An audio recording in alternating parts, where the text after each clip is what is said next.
Hello everyone, welcome to my YouTube channel. So let's start from here. That is the terms commonly used in describing chemical effects of current. जब हमने ये explain करना है कि chemical effects क्या होते हैं करंट के, तो उसमें कुछ टर्म्स यूज़ होती हैं. अब उन टर्म्स को हम वन बाय वन बहुत ध्यान से समझेंगे. ठीक है. सबसे पहले आता है आयन. आयन क्या होता है? When an atom loses or gain electron, it form ion. अब मैं आपको बताती हूँ. देखो क्या होता है कि हमारे क्या होते हैं, एनर्जी होती है, बहुत सारी चीज़ें होती हैं ना. तो उसमें क्या होते हैं, हम बात करते हैं एटम्स की बात करते हैं. अब एक जो एटम होता है उसको रफली देखा जाए तो उसका ये सेंटर होता है जिसमें प्रोटॉन और न्यूट्रॉन होते हैं और उसके चारों तरफ ऐसे शेल्स बने होते हैं. ठीक है. और उन्हीं शेल्स में क्या प्रेजेंट होते हैं? इलेक्ट्रॉन्स प्रेजेंट होते हैं. यहाँ पर हो सकते हैं, यहाँ पर इसी शेल्स में होते हैं, बीच में नहीं होते. तो वो कितने शेल्स होते हैं वो डिपेंड करता है कि वो किस चीज़ का एटम है. करेक्ट. सो आयन क्या होते हैं? जब कोई एटम ये जो इलेक्ट्रॉन्स होते हैं इनको लूज करता है या किसी को दे देता है या किसी से ले लेता है, तो वो एटम क्या बन जाता है? आयन बन जाता है. ठीक है. It form ions. Electrically charged atom, तो ये क्या हो गया? इलेक्ट्रिकली चार्ज्ड एटम हो गया. या तो उस पर पॉजिटिव है या वो नेगेटिव है ना. जैसे Cl नेगेटिव, सोडियम पॉजिटिव, इस तरीके से होता है. तो जो इलेक्ट्रिकली चार्ज्ड है या पॉजिटिव है या नेगेटिव एटम्स है या ग्रुप ऑफ एटम्स है उसको बोल देते हैं हम ions. There are two types of ions. दो टाइप के होते हैं, कैटायन या एनायन. अब कैटायन क्या होते हैं? When an atom loses electron. तो ऐसे याद कर सकते हो, जो कोई दान में देता है या किसी को देता है वो पर्सन पॉजिटिव होता है, अच्छा होता है ना. तो वो कैसा होता है? Positively charge. मतलब ये पॉजिटिवली चार्ज्ड है सोडियम, ये सोडियम है ना. इसको साइंटिफिक लैंग्वेज में इस तरीके से Na लिखते हैं. तो ये क्या है? सोडियम. तो सोडियम क्या है? दे रहा है इलेक्ट्रॉन को, तो वो पॉजिटिव बन जाएगा. तो पॉजिटिवली चार्ज्ड आयंस को बोलते हैं कैटायंस. ठीक है. अब एनायन मतलब किसी से उधार ले लेना, किसी से लेना. तो जो इलेक्ट्रॉन को गेन करता है, तो वो बंदे सही नहीं होते हैं अगर गलत चीज़ के लिए लेते हैं ना. सो बिकम्स नेगेटिवली चार्ज. तो वो क्या हो गया? Negatively charge. जैसे ये क्लोरीन है, ये नेगेटिवली चार्ज है, तो उनको आयंस को क्या कह देते हैं? An ions. So cations and anions. तो टू टाइप्स के आयंस हो गए. जो देता है वो पॉजिटिवली चार्ज है, कैटायन. जो लेता है इलेक्ट्रॉन वो नेगेटिवली चार्ज है, एनायन. ठीक है. Second is electrolytes. इलेक्ट्रोलाइट्स क्या होते हैं? Chemical compounds whose molecules ionized into positively and negatively charged ion in the solution is called the electrolytes. solution क्या होता है? किसी चीज़ का घोल. ठीक है. अब मैं अगर बात करती हूँ हमारा नमक, सॉल्ट. सॉल्ट क्या होता है? NaCl, sodium chloride. तो हमारे पास पानी का एक बीकर है जिसमें हमने पानी भर लिया. तो जब हम नमक का एक स्पून डालते हैं तो ये ना टूट जाता है. किस में? Na+ में और Cl- में. ठीक है. तो वही चीज़ है कि कोई केमिकल कंपाउंड जैसे sodium chloride whose molecule ionize separate हो गए, अब पॉजिटिव हो गए और नेगेटिव हो गए इनटू द सॉल्यूशन. जैसे पानी लिया था हमने, इन आर कॉल्ड इलेक्ट्रोलाइट्स. तो वो केमिकल कंपाउंड क्या हो गया? इलेक्ट्रोलाइट हो गया. ठीक है. So electrolytes are chemical compounds which conduct electricity. अब वो आयोनाइज्ड हो गए, इट मीन्स वो इलेक्ट्रिसिटी को कंडक्ट कर देते हैं व्हेन डिसॉल्व्ड इन वाटर और इन अ मोल्टन स्टेट. या वो पिघले हुए स्टेट में है या वो किसी सॉल्यूशन में मिले हुए हैं लाइक वाटर. सो इलेक्ट्रोलाइट प्रोड्यूसेस आयन. अब पानी में डाल दिया हमने NaCl, तो कुछ पॉजिटिव बन गए. पॉजिटिव क्या थे? कैटायंस थे. कुछ नेगेटिव में टूट गए जो क्या हो गए? एनायंस हो गए. When dissolving for example when sodium chloride, हमारा जो कॉमन सॉल्ट है, is dissolved in water, it produces sodium ion cation. Sodium ion cation मतलब positive and the chloride ions anion मतलब नेगेटिवली चार्ज. सो जो solution बनता है sodium chloride का in water is called the aqueous solution of common salt. Aqueous मतलब पानी में घुला हुआ सोडियम क्लोराइड का सॉल्ट बन गया वो. ठीक है. एक्वस सोल्यूशन बन गया वो. सो दीज आर इलेक्ट्रोलाइट्स, मतलब किसी सॉल्यूशन में डालने के बाद अगर कोई कंपाउंड, केमिकल कंपाउंड टूट जाता है in anions and the cations are called electrolytes, ठीक है। और पॉजिटिवली चार्ज और जो नेगेटिवली चार्ज हैं एटम्स, उसको बोलते थे हम आयंस। ये दोनों समझ गए। अब है नॉन इलेक्ट्रोलाइट्स। इलेक्ट्रोलाइट्स जो टूट जाते हैं पॉजिटिव एंड नेगेटिव चार्ज में। नॉन इलेक्ट्रोलाइट क्या होंगे? जो नहीं टूटेंगे। So some compound such as the glucose and alcohol, ये एग्जाम्पल लर्न करने के हैं, ग्लूकोज और अल्कोहल। डिजॉल्व इन वाटर, वो पानी में घुल तो जाते हैं but do not form ions, लेकिन वो आयंस नहीं बनाते। As such solution that do not form ions, तो वो सोल्यूशन जो कि आयन नहीं बनाते, डू नॉट कंडक्ट इलेक्ट्रिसिटी। ये तो हमने एक्टिविटीज़ में देख रखा है, तो इलेक्ट्रिसिटी का कंडक्शन भी नहीं होगा। Such compounds are called non electrolytes. तो नॉन इलेक्ट्रोलाइट्स के क्या एग्जाम्पल हो गए? Glucose and alcohol. So non-electrolytes are chemical compounds which do not conduct electricity when dissolved in water. उन्होंने कोई भी आयन नहीं बनाए हैं, ठीक है। Fourth is electrolysis. लाइसिस का मतलब होता है टूटना, इलेक्ट्रो मतलब करंट की वजह से। So you have just learned when electric current is pass through aqueous solution of common salt, it decomposes the chemical compound sodium chloride into sodium ions, cations and the chloride ion A9. तो उनका कहने का मतलब क्या है कि जैसे हमने एक सॉल्यूशन ले लिया, इसमें क्या था? वाटर, और हमने इसमें क्या ऐड कर दिया? सॉल्ट ऐड कर दिया, कॉमन सॉल्ट NaCl, ठीक है। ये तो एक घोल बन गया, सॉल्यूशन बन गया। जब इसके अंदर से हम इलेक्ट्रिसिटी का कंडक्शन करवाएंगे, इलेक्ट्रिसिटी पास करवाएंगे, तो ये जो NaCl है ये लाइसिस हो जाएगा, टूट जाएगा in ions Na+ and Cl-। So electricity pass करवाने के बाद जब किसी का लाइसिस होता है उसको बोलते हैं इलेक्ट्रोलाइसिस, ठीक है। अगेन मैं इसको रीड करती हूँ, आपको समझ में आ जाएगा। When electric current is passed through an aqueous solution of common salt, aqueous solution मतलब जो पानी में घोल बना हुआ है common salt का, जो कि सोडियम क्लोराइड है, it decomposes, ब्रेक होता है the chemical compound sodium chloride किस में कन्वर्ट हो गया? Na+, प्लस तो the positive cation and the chloride ion Cl- that are anions. This process is called electrolysis. So the decomposition of an electrolyte, electrolyte का decompose होना, टूटना, when electric current is pass through it is called the electrolysis, ठीक है। Now fifth point is electrodes. Electrodes होते हैं ये जैसे solution है, अब करंट कैसे पास करवाया हमने सॉल्यूशन में, है ना, तो उसमें क्या किया हमने? इलेक्ट्रोड्स लगा दिए, पॉजिटिव लगा दिया, नेगेटिव लगा दिया, नेगेटिव पॉजिटिव लगा दिया और उसको बैटरी से कनेक्ट कर लिया। तो कोई सॉल्यूशन होगा तो बैटरी, ये सर्किट पूरा हो गया तो हमारी इलेक्ट्रिसिटी पास हो जाती है, ठीक है। सो इलेक्ट्रोड्स क्या होती हैं? मेटल रॉड्स होती हैं या प्लेट्स होती हैं through which the current enter और leave the electrolyte are called electrodes. तो वो वाले मेटल रोड्स या प्लेट्स जिसके थ्रू जो करंट है वो एंटर होता है और निकलता है इलेक्ट्रोड्स के, इलेक्ट्रोलाइट्स में से होते हुए इज कॉल्ड द इलेक्ट्रोड्स, ठीक है। तो ये एनोड हो गया, ये कैथोड हो गया। टू काइंड्स के होते हैं जो इलेक्ट्रोड्स होते हैं, cathode and anode. So cathode क्या है? The electrode connected to the negative terminal of a cell और बैटरी इज कॉल्ड कैथोड। अब हमने यहाँ पे क्या है? एक बैटरी लगाई है। देखो अगर सिंगल ये चीज़ होती, एक बड़ा लाइन एक छोटा लाइन, बड़ी होती है पॉजिटिव, छोटी होती है नेगेटिव, तो एक से ज़्यादा सेल जब कनेक्ट कर देते हैं सर्किट में तो वो बैटरी बन जाती है। तो वो वाला इलेक्ट्रोड जो कि बैटरी के नेगेटिव टर्मिनल से कनेक्टेड होता है उसको बोल देते हैं कैथोड, ठीक है। अब ये नेगेटिव है तो ये किसको अट्रैक्ट करेगा? पॉजिटिव आयंस को, और नेगेटिव आयंस को रिपेल करेगा, दूर भेजेगा, क्योंकि जो अपोजिट होते हैं वो अट्रैक्ट होते हैं और जो सेम होते हैं वो रिपेल होते हैं। तो ये नेगेटिव है। So during electrolysis, the positively charged ion present in the electrolyte move toward the cathode. तो नेगेटिव के साथ कनेक्टेड है, मतलब ये नेगेटिव है तो पॉजिटिव को ये अट्रैक्ट करेगा और नेगेटिव को रिपेल करेगा, दूर भेजेगा।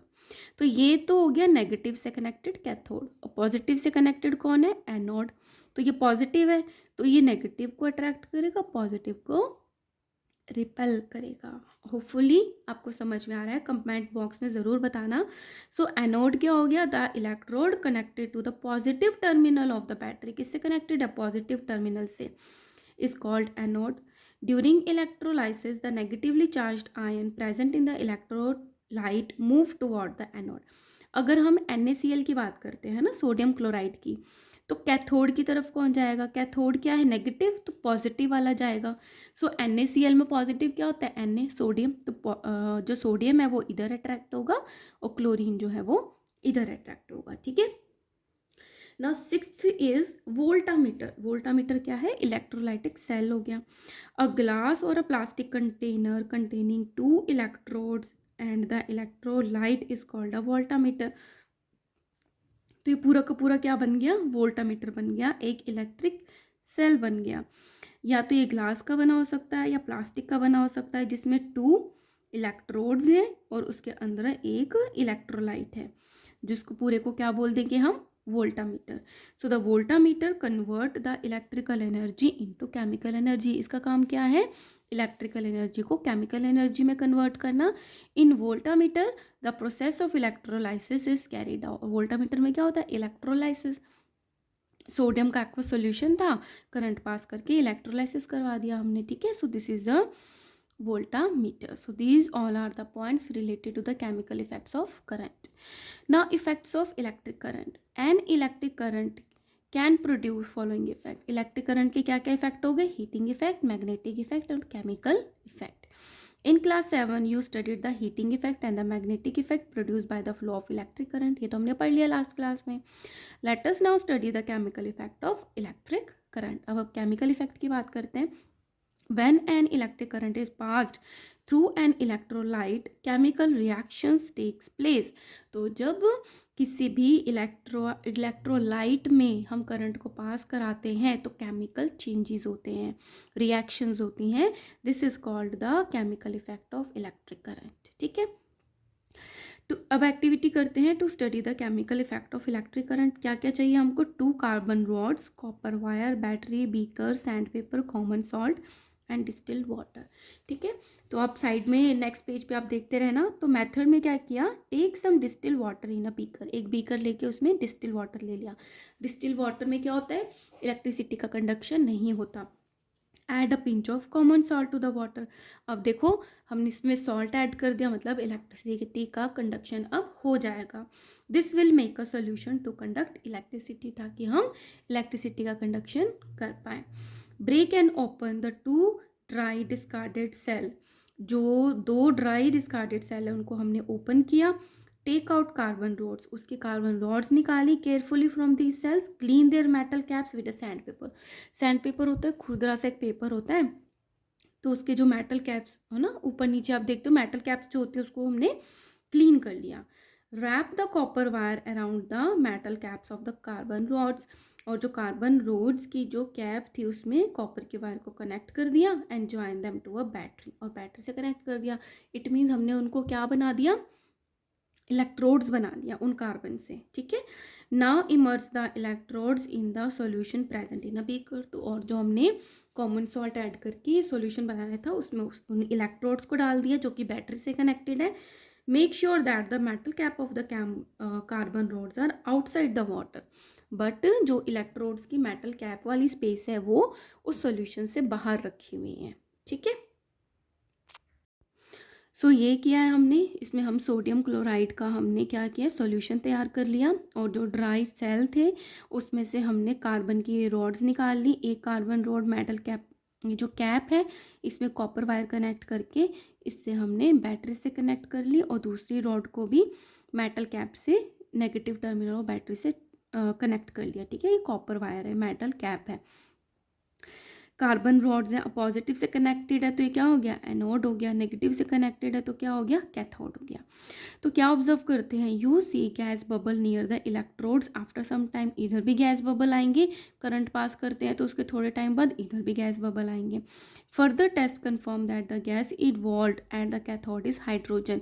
तो जब हम फर्दर कुछ टेस्ट होते हैं देखने के लिए कि कौन सी गैस है, तो उससे क्या पता चलेगा कि जो कैथोड है वहाँ पे जो बबल्स बन रहे हैं वो कौन सी गैस थी? हाइड्रोजन गैस थी. और जो एनोड था वहाँ पे कौन सी गैस है? ऑक्सीजन गैस है. तो ये कहाँ से आई? So discussion in this activity there is a decomposition of the electrolyte water having the impurities like the salt bringing about the following chemical reaction. इसमें वाटर का लाइसिस हो रहा है, पानी टूट रहा है। पानी किससे बनता है? पानी का फॉर्मूला क्या होता है? H2O। तो ये किस में टूट गया? ऑक्सीजन गैस में और हाइड्रोजन गैस में। ठीक है, तो कैथोड पे आ गया हाइड्रोजन के बबल्स आ गए गैस के, और जो एनोड है वहाँ पे ऑक्सीजन के आ गए। ठीक है, सो कंक्लूजन देखो, वाटर में अगर प्लेन डिस्टिल वाटर में हम इलेक्ट्रिसिटी का कंडक्शन करते तो कंडक्शन नहीं होता, तो हमने सॉल्ट डाल दिया था, पिंच बहुत छोटा, तो pinch of salt water mix in electrolyte, current pass किया, इलेक्ट्रोलाइसिस हुआ, हाइड्रोजन गैस बनी, format cathode and oxygen gas format anode. एक तो ये सिंगल क्वेश्चन बनता है, सिंगल आंसर क्वेश्चन कि वन वर्ड कि कैथोड पे कौन सी गैस रिलीज हुई और एनोड पे कौन सी गैस रिलीज हुई, तो आपको लर्न करना है। सो इससे कंक्लूजन क्या निकलता है? Electric current produces chemical effects, की करंट पास किया तो केमिकली रिएक्शंस हुए, इफेक्ट्स आए, वाटर डिकम्पोज हुआ into hydrogen and oxygen on passing electric current. So not only a small amount of salt, बिल्कुल पिंच डाला था, should be added to a water, the concentrated solution of the salt and the water electrolysis produces hydrogen and chlorine gas. जब pinch डाला था, बहुत कम हमने sodium chloride डाला तो वाटर का लाइसिस हुआ, लेकिन जब हम बहुत ज़्यादा नमक डाल देते हैं, कॉन्सेंट्रेटेड सॉल्यूशन बनाते हैं जिसमें सॉल्ट ज़्यादा है, तो क्या होगा? हाइड्रोजन और क्लोरीन गैस बनती है instead of hydrogen and oxygen. ठीक है, तो ये आपको याद रखना है। अगर कॉन्सेंट्रेटेड सॉल्यूशन है जिसमें सोडियम का सॉल्ट ज़्यादा है, सोडियम क्लोराइड का, तो हाइड्रोजन और क्लोरीन गैस बनेगी, ऑक्सीजन और हाइड्रोजन नहीं बनेगी। Correct. So when current is pass through the acidified water,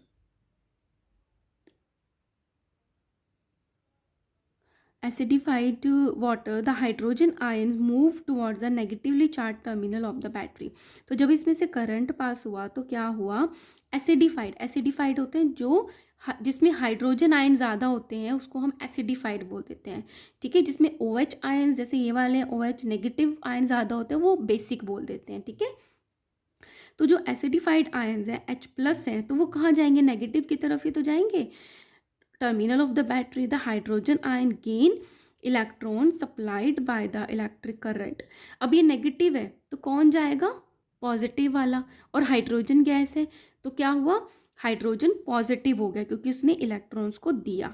the hydrogen ions gain electron supplied by the electric current and form the neutral hydrogen atoms. But वो क्या करते हैं? Neutral बना देते हैं हाइड्रोजन एटम्स को इलेक्ट्रॉन्स देने के बाद, तभी तो वो पॉजिटिव होते हैं। These hydrogen atom join to form a molecule। यहाँ पे हाइड्रोजन के मॉलिक्यूल्स बन गए, गैसेस बन गई, क्योंकि उन्होंने आयंस को दिया तो वो पॉजिटिवली चार्ज कहाँ आएगा? नेगेटिव की तरफ। On the other hand hydroxyl ions जो कि नेगेटिव है, हाइड्रोक्सिल हो गया OH नेगेटिव, ये नेगेटिव है तो किधर की तरफ जाएंगे? पॉजिटिव की तरफ। अब ये नेगेटिव क्यों हुआ है? क्योंकि इन्होंने इलेक्ट्रॉन्स को लिया। Move towards the positively charge terminal where they lose electrons to get neutralize. उसके बाद क्या हुआ? इन्होंने इलेक्ट्रॉन्स को देके आपस में शेयर करके क्या बन गए? न्यूट्रलाइज बन गए, मतलब नेगेटिव नहीं रहा वो, ये पॉजिटिव नहीं रहा, ये नेगेटिव नहीं रहा, and form the oxygen gas. We will learn this concept in higher classes. But ये जो पूरी चीज़ है ये आप हायर क्लासेस में पढ़ोगे। बस आप इतना याद कर लो कि नेगेटिव की तरफ गया H+ आयन, बाद में इन्होंने इलेक्ट्रॉन्स को देकर ये न्यूट्रल हो गए, पॉजिटिव नेगेटिव नहीं रहा, तभी ये गैस बनी हाइड्रोजन गैस। सिमिलरली जो OH नेगेटिव आयंस थे वो पॉजिटिव की तरफ गए, बाद में इलेक्ट्रॉन्स देने के बाद वो न्यूट्रल बन गए, तो नेगेटिव नहीं रहे, तो ऑक्सीजन गैस बनी है। ठीक है, इतना लर्न कर लो आप। Some of the chemical effects of the electric current are, तो क्या इफेक्ट आया इसमें देखा आपने? Bubbles of the gas may be formed on the electrodes, या तो बबल्स बन सकते हैं। Deposit of any metal may be seen on the electrode, जो हमने इलेक्ट्रोड्स लगाए उस पर कोई डिपोजिशन आप देख सकते हो, कुछ जम गया आके। चेंज ऑफ कलर में अकर इन द सॉल्यूशन में कोई चेंज हो सकता है। So these are the chemical effects of the electric current. Bubble आ सकता है, कोई डिपोजिशन हो सकता है, या उस सॉल्यूशन का कलर चेंज हो सकता है, तो हम बोलेंगे कि इलेक्ट्रिक करंट की वजह से केमिकल चेंजेस आए हैं। ठीक है, now MCQs, addition of salt make the distilled water a जब हम सॉल्ट्स को ऐड कर देते हैं तो जो डिस्टिल वाटर का सॉल्यूशन है वो क्या बन जाता है, dash conductor of electricity, bad बन जाता है, गुड, मेटालिक और नॉन मेटालिक, गुड कंडक्टर बन जाता है ना सॉल्ट ऐड करके। Which of the following is not a good conductor of electricity, कौन नहीं है good conductor of electricity, lemon juice, tap water, alcohol और vinegar, answer is alcohol. The electrode connected to the negative terminal of a cell is called, तो वो वाला electrode जो कि battery के नेगेटिव टर्मिनल से कनेक्टेड होता है उसको बोल देते हैं cathode. When the electric current is pass through an electrolyte dash takes place, जब करंट पास होता है इलेक्ट्रोलाइट से क्या होता है, हीटिंग इफेक्ट आता है, फिजिकल चेंज आता है, केमिकल रिएक्शन आता है या टेम्पररी चेंज आता है, तो हमने पढ़ लिया केमिकल रिएक्शन होता है उसमें, ठीक है ना। यूजेस ऑफ इलेक्ट्रोलाइसिस, अब हमने देख तो लिया किसी इलेक्ट्रोलाइट में जब हम करंट को करवाते हैं पास तो उसमें चेंजेस आते हैं केमिकली, अब उसको यूज़ कैसे करें। Number 1, extraction of metal from their ores. अब आपको ये चीज़ समझनी पड़ेगी कि ओर्स क्या होते हैं। कोई भी मेटल है या नॉन मेटल है जैसे आयरन, एल्यूमिनियम, गोल्ड हो गया, तो वो सब चीज़ें हमें कहाँ से मिलती है, अर्थ से मिलती हैं। लेकिन जो अर्थ के अंदर ऐसा ही नहीं है कि गोल्ड हमें ऐसे ही मिल जाता है कि गोल्ड है अंदर, खोदी करी, माइनिंग करी और उसमें से गोल्ड निकल गया, या हमने खुदाई करी आयरन निकल गया, ऐसा नहीं होता। आयरन, एल्यूमिनियम है ना, मे भी मैग्नीशियम या मिट्टी या डस्ट आपस में घुले हुए मिलते हैं। तो वो क्या मिलते हैं, हम उसको क्या बोलेंगे कि वो ओर हैं आयरन के, कि उसमें आयरन प्रेजेंट है लेकिन उसमें और भी इम्प्योरिटीज़ है, तो वो तो क्या हो गए, ओर हो गए। तो ओर में से मेटल को एक्सट्रैक्ट करना, तो तब इलेक्ट्रोलाइसिस को यूज़ करते हैं। So extraction of metal from their ores, electrolysis is used in the extraction of metal from their ores, समझ आ गई। For example when an electric current is pass through the molten sodium chloride, अब पिघला हुआ molten sodium chloride है, जब उसमें से हम इलेक्ट्रिक करंट को पास करते हैं, सोडियम, ये सोडियम क्या था, Na+, तो कहाँ जाएगा, deposit in eight the cathode, वो कैथोड पे जाके डिपॉजिट हो जाएगा, इस पे जाके जम जाएगा, तो सोडियम मिल गया हमको। And chlorine gas is evolve at the anode, Cl क्या था, नेगेटिव थी, वो गैस बनती है पॉजिटिव पे, एनोड पे। Aluminium and potassium are also extracted from their ores by the electrolysis, similarly जो एल्यूमिनियम पोटेशियम के ओर्स हैं उसमें से एल्यूमिनियम पोटेशियम भी इलेक्ट्रोलाइसिस के थ्रू हम लेते हैं। Second, manufacture of chemicals. Electrolysis is used for the manufacture of chemicals which are used in industries in the large quantities. तो ऐसे chemicals भी बनाते हैं electrolysis से जो कि industries में use होते हैं. Manufacture of oxygen gas, chlorine gas, hydrogen gas is done by electrolysis. तो ये कहाँ से बनते हैं सारी, electrolysis की वजह से. Third, refining of metals. अब ओर्स में से हमने मेटल्स को एक्सट्रैक्ट कर लिया, अब उसको रिफाइन भी तो करना है, साफ भी तो करना है। So electrolytic refining means refining, purification, pure करना है हमने उसको by electrolysis.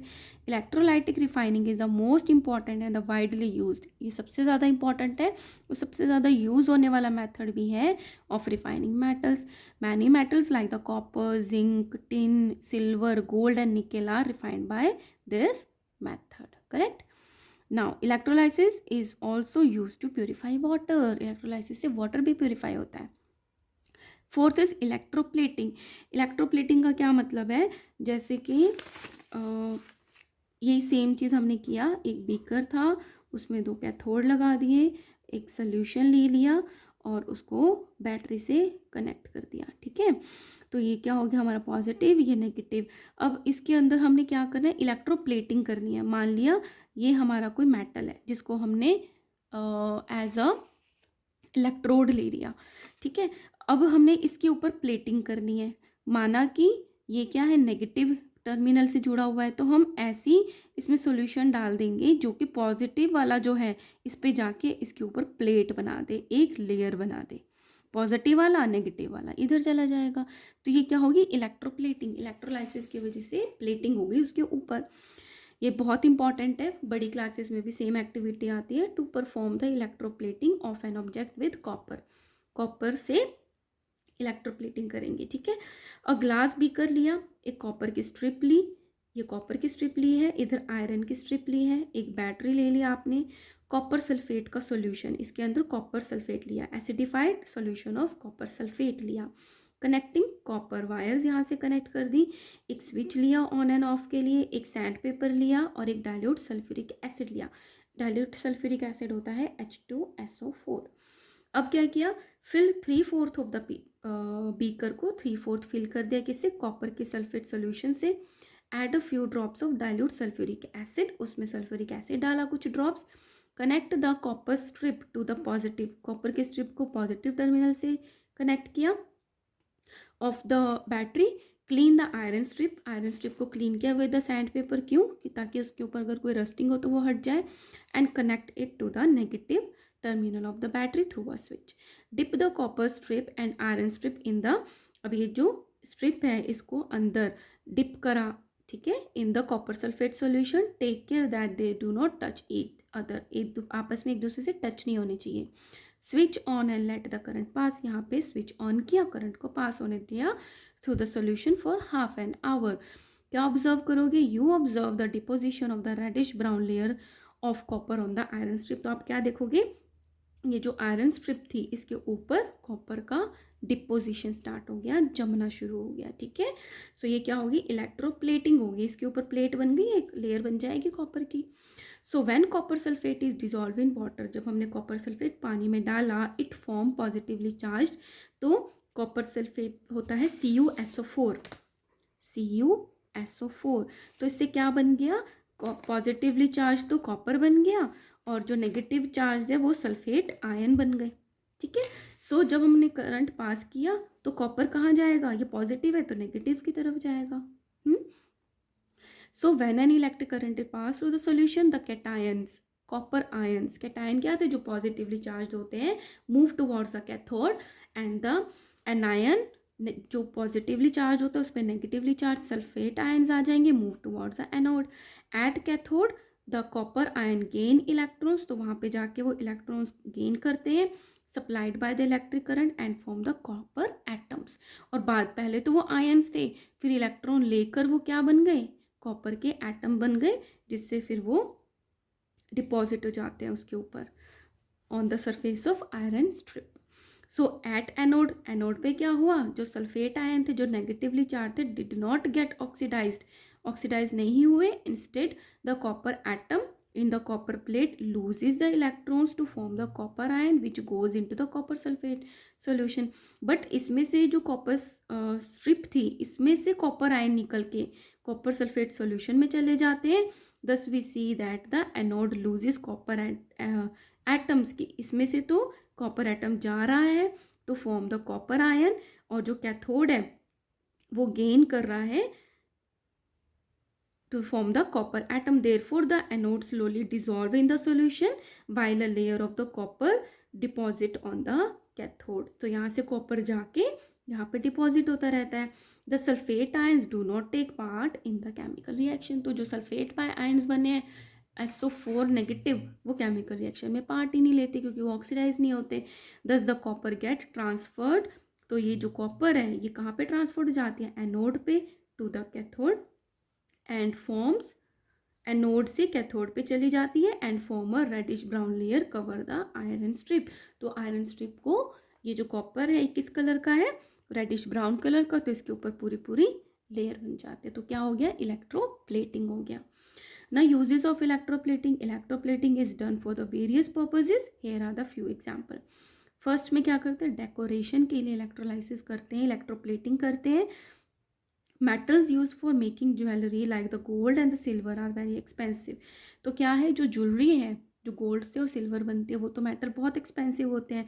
So the artificial jewellery made from less expensive metal, तो वो वाली जो आर्टिफिशियल ज्वेलरी है जो कम एक्सपेंसिव मेटल से बनती है उसको इलेक्ट्रोप्लेटिंग कर देते हैं, जिसके ऊपर गोल्ड या सिल्वर चढ़ा देते हैं with more expensive metal like gold and silver to make them look expensive. उसके ऊपर प्लेटिंग हो गई गोल्ड की और सिल्वर की, तो वो एक्सपेंसिव दिखने लग जाते हैं, ठीक है।